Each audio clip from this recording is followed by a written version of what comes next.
আলো, ক্যামেরা আর উচ্ছ্বাসে ভরে উঠেছিল কলকাতার স্বভূমি প্রেক্ষাগৃহ। উড়ান গ্রুপ এবং স্বভূমির যৌথ উদ্যোগে আয়োজিত স্ত্রী দ্য নেক্সট নন্দিনী ছিল সেরাদের সেরা বেছে নেওয়ার দিন। প্রতিযোগিতার নামেই যেন লুকিয়ে আছে এক অনুপ্রেরণা। প্রত্যেক নারী তার নিজের মতো এক এক নন্দিনী। এই প্রতিযোগিতায় অংশগ্রহণ করেছিলেন প্রায় 250 জন প্রতিযোগী। তাদের মধ্যে থেকে নির্বাচিত 22 জন ফাইনালিস্ট লড়েছেন সেরা নন্দিনীর মুকুটের জন্য। তার মধ্যে কারো বয়স 18, আবার কেউ 45। নন্দিনী কথার অর্থ যে এখানে কিন্তু উপরে কিন্তু অনেক অন্য বড় জিনিস দেওয়া আছে, স্ত্রী the next Nandini. So Nandini মান নিয়ে আমরা বুঝি যে এটি যে বিউটি পেজেন্ট, ঠিক আছে, সেখানে বাহ্যিক লুকটাই খুব ইম্পর্টেন্ট। বাট এখানে স্ত্রী নেক্সট নন্দিনী কথার অর্থ যে আমরা যারা স্ত্রী, যারা গৃহকর্ত্রী, তারা কি করে তাদের কর্মজগতে কিভাবে বিখ্যাত, এখানে গ্ল্যামার নয় কিন্তু। সো আমরা যেগুলো বুঝি যে beauty pageant, it is not a beauty pageant, এখানে তার কর্মক্ষেত্রে তিনি কেন অন্যদের থেকে আলাদা।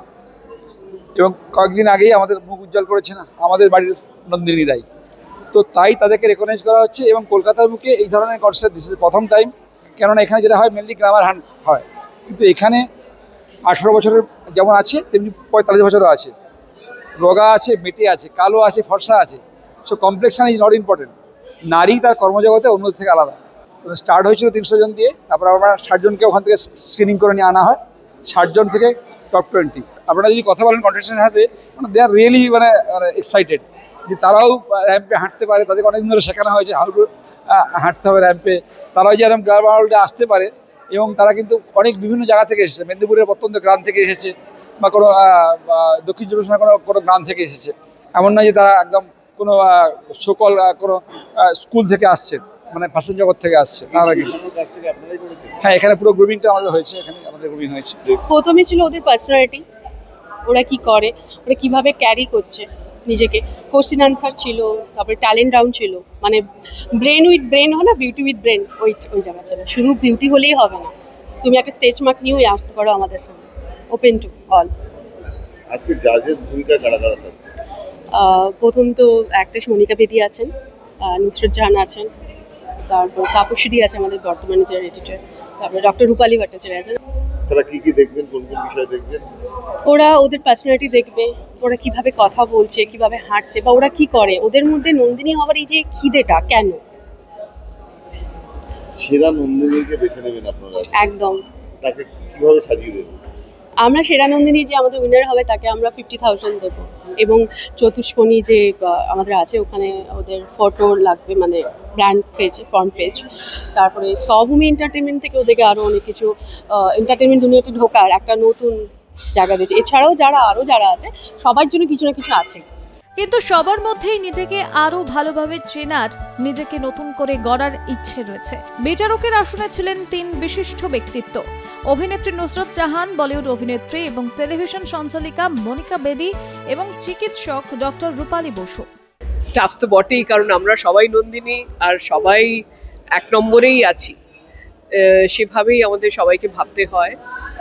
তাছাড়াও যেহেতু এটা একটা প্যাজেন্ট, এখানে মার্কিং দিতে হবে, জাজিং করতে হবে, সেটার জন্য ন্যাচারালি পয়েন্টার্স অনেক আছে, সেগুলো দেখে শুনে এগোতে হবে।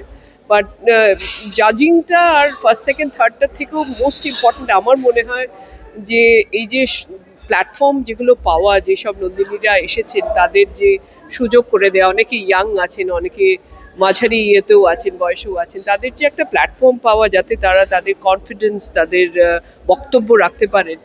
আর আমার তো সবসময় beauty and brains and health, আমি তো 3টে অ্যাড করে দিই, যেহেতু ডাক্তার বলে হেলথটা সবসময় ঢোকাই। আজকালকার দিনে যেরকম অবস্থা আছে, পোস্ট কোভিড যেরকম ধরনের লাং ইনফেকশনস দেখতে পাচ্ছি আমরা, যেরকম হার্ট, ক্যান্সার, ডায়াবেটিস আমাদেরকে ছেয়ে ফেলেছে, সেখানে মানসিকভাবে এবং ফিজিক্যালি আই থিঙ্ক ভালো থাকাটা খুব জরুরি।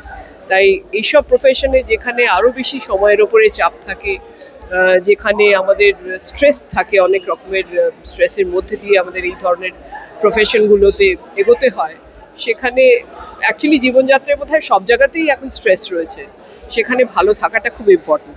তাই আমার সেইটা সবসময় বক্তব্য থাকবে, ওদেরকে যদি জানাতে পারি, বলতে পারি, খুশি হব। It's a platform for any women to come and showcase their talent, about their strength, and this event is all about empowering women, and we all are very proud to be part of this. And especially I would like to thank this beautiful women for arranging such an amazing platform for all the women, to strengthening them and to giving them such a beautiful platform to showcase their talent.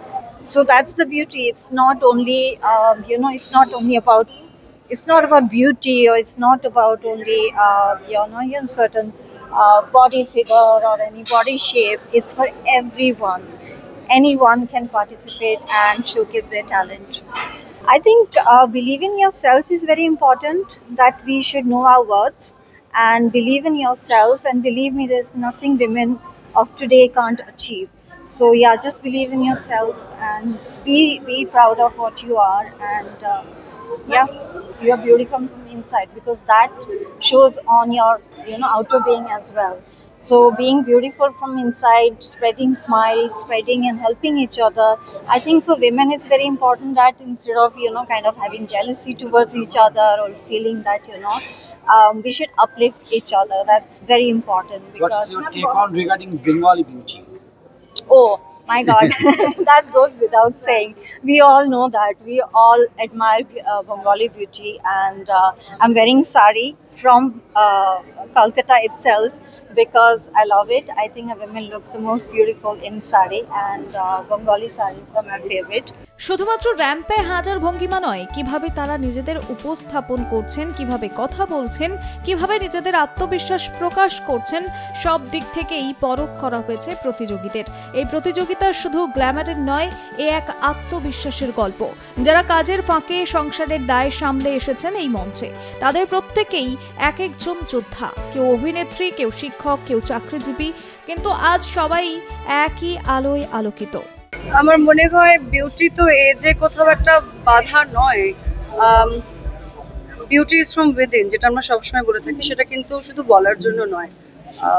যেটা একটু আগেই বললাম, যে beauty is how you think and what you are as a person, as a human being. So keeping that in mind, শুধু 18 to 25 করলে তো হবে না। আমাদের এখানে এটা খুবই ভালো একটা কনসেপ্ট, এটা দারুণ initiative. So I am looking forward. এত সুন্দর একটা ইভেন্ট, সব কলাকুশলীরা এখানে রয়েছে। আমি খুব এক্সাইটেড তাদের সাথে জাজ করার জন্য। শেষ পর্যন্ত আসে সেই বহু প্রতীক্ষিত মুহূর্ত। সেরা নন্দিনী বেছে নেওয়া হলো বিচারকদের রায় অনুযায়ী। হাসি, কান্না আর করতালিতে মুখর হয়ে ওঠে হলঘর। এই বিজয় শুধু একজনের নয়, প্রত্যেক অংশগ্রহণকারীর, যারা প্রমাণ করেছেন নারী মানে কখনো হার না মানার শক্তি।